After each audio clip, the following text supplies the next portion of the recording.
Welcome to voice of love. Psyche మరియు Eros ప్రేమ కథలో తన ప్రేమను నిరూపించడానికి సైకి అందాల దేవత అఫ్రోడైట్ ఇచ్చిన కఠినమైన పరీక్షను అంగీకరించింది.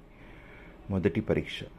అఫ్రోడైట్ ఒక పెద్ద గుట్టలా ఉన్న ధాన్యాలను చూపించి, గోధుమలు, బార్లీ, పెసలు, శనగలు, ఇలా ఎన్నో రకాలు గింజలు అన్నీ కలిసి ఉన్నాయి. వీటిని ఉదయం అయ్యేలోపు ఒక్కొక్కటిగా విడిగా వేరుగా చేయాలని ఆజ్ఞాపించింది.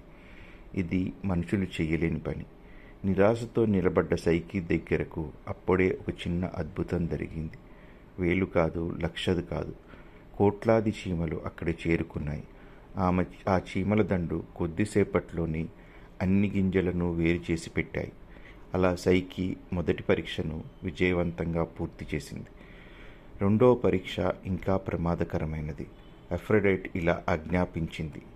నదిని దాటి వెళ్ళి అక్కడ ఉన్న క్రూరమైన బంగారు గొర్రెల నుంచి బంగారు ఉన్నిని తీసుకురావాలి అని. ఆ గొర్రెలు చాలా హింసాత్మకమైనవి. వాటి దగ్గరికి వెళ్ళిన వెంటనే అవి వాటిని ఎవరినైనా చంపేస్తాయి. దారి లేక అలిసిపోయి ఆశను కోల్పోయిన సైకి నది ఒడ్డున ఉన్న రేడి మొక్కల దగ్గర కూర్చొని ఏడవసాగింది.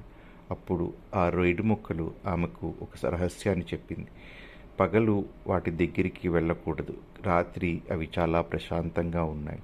వాటి నుంచి ఉన్ని కొంత భాగం మొక్కలపై, నేలపై పడుతుంది. అది సేకరించు.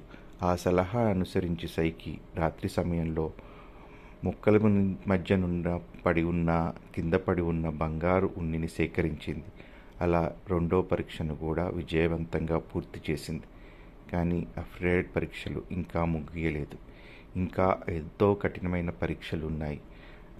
అవి ఏంటి, అవి ఎలా సాధించింది అన్నది తరువాతి భాగంలో తెలుసుకుందాం మీ వాయిస్ ఆఫ్ లవ్లో.